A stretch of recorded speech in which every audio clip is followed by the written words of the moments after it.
Hi, I'm Clinton Bush, a professor at Albany Technical College, and I teach the Comp 1000 Introduction to Computer Literacy course. I'd like to welcome you to week 2, where we talk about internet research. I've done a few videos this week. In this particular video, we're going to tie some of those other topics together and talk about evaluating online content for trustworthiness and accuracy. There are 5 ways to evaluate online content. You can evaluate it by the author, by any reviews performed on that content, by the date that it was published, by the sources that it cites, and by any bias that the content or its author may have. So let's talk about the first of those, the author. Now, there are 2 types of authors for content. One of those is organization. An organization can publish content, and the other, of course, is an actual person or people. So let me show you an example of content that you might use in research published by an organization. In this particular example, I'm going to pretend to be someone doing research on technical colleges. Maybe I'm considering going back to school. But I wanted to research the technical colleges in my area. And of course, there are 4 of those in this particular area. I live in Leesburg, near Albany. So I've got the Wiregrass Technical College, Albany Technical College, Southern Regional, and South Georgia Technical College. And this web page shows the different tuition rates and graduation rates and salaries after completing. It's nice to note that Albany Tech has the highest graduation rate and the second highest salary after completing a course or a program. So in this example, you can see that the author is actually the Department of Education, and so I would consider them to be a very reliable source of information. Now let's look at an example of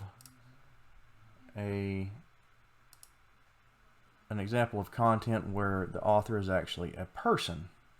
Now if the author is a person, you need to be sure that that person is legitimate, like they actually exist, and that they are someone you would consider an authority or an expert on the topic, and that you trust them. So in this example, I've actually done some research looking at different topics concerning community colleges and technical colleges, and I came across an article published by Harvard Business Review and written by a lady named Pamela Eddy. Now, first of all, you can see that the organization that's actually publishing this is the Harvard Business Review, and they are a very trustworthy organization. They write excellent content, and I used a lot of their content when I was working on my master's degree. And then you can see that the author is actually Pamela Eddy. So I would like to know, who is Pamela Eddy, and is she someone that can claim to be an expert on that topic? So if I do a quick search for her, I come up with this first result at the William and Mary School of Education, and you can see that Pamela Eddy is an expert on community college leadership, and it looks like she is actually a professor and has a PhD. So I would consider her to be very authoritative on the topic of technical and community colleges. So that is an example of someone that you would trust, and that is an example of how you would go about verifying that the author or organization are someone trustworthy and knowledgeable on the subject. So let's look at some bad examples or a questionable example of an author. You can see that in this particular article,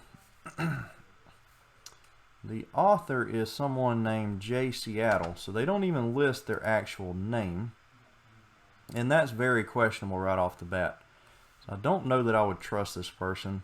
And then if I click on the name, it doesn't tell me much of anything. It just says the person's name is Justin and that he is part of the Capitol Hill Seattle blog, and it gives us an email address and a phone number. And you can of course follow this person on Twitter.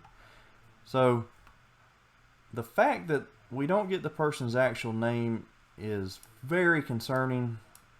I would not use this as a resource in any research I'm doing, and I would probably take anything I read on this website with a grain of salt, because there's really no way to verify what they're saying. So that's an example of an author I wouldn't trust. Let's talk about reviews. So when I say review, I mean, how is the content that you find, how has it been reviewed for accuracy and correctness? What sort of quality assurance process has it gone through?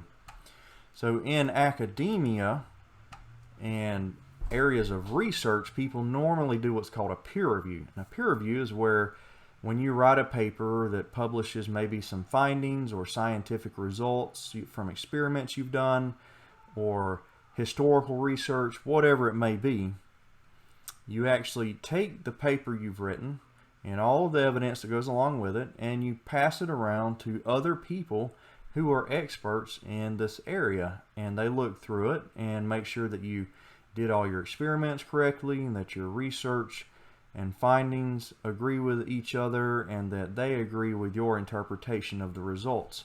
So in other words, you have other experts verify what you've written.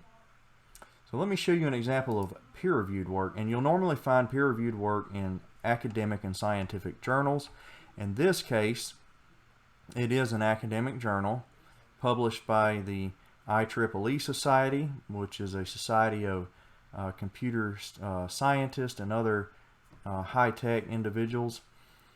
And this is an article about how learners' interactions sustain engagement in massive open online courses. So if you're familiar with maybe Udemy or Coursera or basically any online school, that's what they're studying here. And you can see that it lists multiple authors, and of course they all contributed to this paper. And IEEE enforces a peer review process before they ever publish any of this work. And of course you can go on their website and look up reviewers. So in this case, I would consider this to be a very valid and trustworthy article and resource for any research I may be doing, because I know that it's been peer-reviewed by experts and it's gone through a rigorous process. Let's look at an example of an editorial reviewed work. And again, we're going back to Harvard Business Review. In this case, I've done some research on the same topic. And they list the author, of course, and I'm sure I could find this author because Harvard Business Review only accepts work by experts. And they have an editorial staff that reviews all of the work before they publish it. So an editorial review is normally what is performed by magazines and newspapers. A peer review is what is performed by academic and scientific societies and normally published in journals. So those are your two kinds of reviews: academic peer reviews or a editorial review. Peer review, editorial review. Now, the third criteria is the date. The date that you should accept depends on the type of work you are doing. If you're doing historical research, then older material may be acceptable. If you're doing research for any other purpose, you probably want the latest results you can find, the latest information. So let me show you an example of an unacceptable date. Let's assume for a moment I'm doing research or trying to learn how to use the internet, and I stumble across this, Dummies 101, the Internet for Windows 95. Okay, well that's a clue right there that I probably don't want anything dealing with Windows 95. And then if I look at the bottom, I actually find the date, 1996 and 97, last updated June the 30th of 1997. Yeah, that's a little outdated. So let's go back and do a little more research. Let me clear my ink off the screen here. So in this particular site, I found information again on how to use the internet, but as you can see, a little more current. So this is acceptable. So again, the point that I'm making is when you are doing research on the internet, you want to take the data into consideration. If you're doing historical research, then historical documents from that time period would probably be acceptable. Otherwise, you normally will want the latest information you can find. Let's talk about sources. So sources are the fourth criteria that you will evaluate online content by. Now, when I say sources, I mean cited sources of information. So when a person writes information or papers or articles these days, and almost always, they will normally cite other experts and other work that's been performed on that subject. So one excellent way to judge the trustworthiness of content you find is by the other sources and experts that content cites as having contributed to the knowledge in that particular piece of work. So let's look at an example of a source, a resource that has no citations. And you'll stumble across these pretty frequently on Wikipedia, particularly on newer information. Maybe somebody just created this and they didn't have a chance to cite their work. But you need to always be sure that the resources you use have citations. In this case, Wikipedia makes it pretty clear that they do not have it. And you'll, whenever you use Wikipedia, you can always see it'll add a note at the top of the page showing you that there are no citations. Of course, if you go and you look at other examples in Wikipedia, and I'm going to show you this because as you go through your career, you're probably going to use Wikipedia quite a bit. So if I go to this information about a particular river, and you can see there is no yellow box warning me that this page has no citations, so it obviously has citations. And you can scroll to the very bottom in Wikipedia and you'll find this whole section on references, and the authors and contributors of this page have listed all of the references they used as authoritative information to build this piece of this web page for you.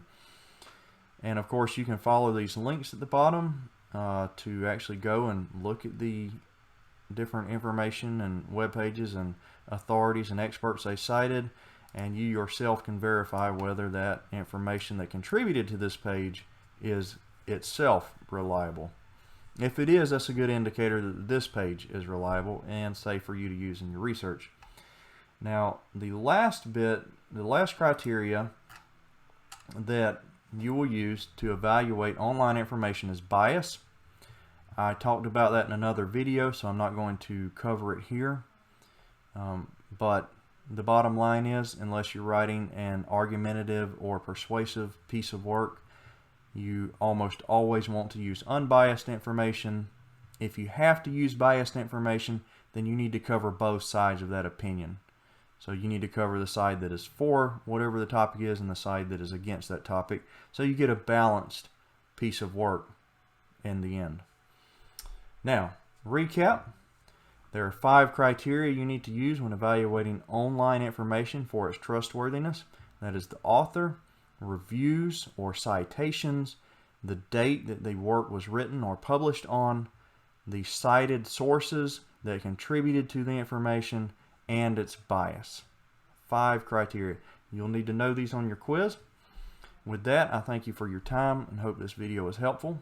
As always, if you have any comments, questions, or feedback, you're welcome to email me or contact me on Blackboard. Goodbye.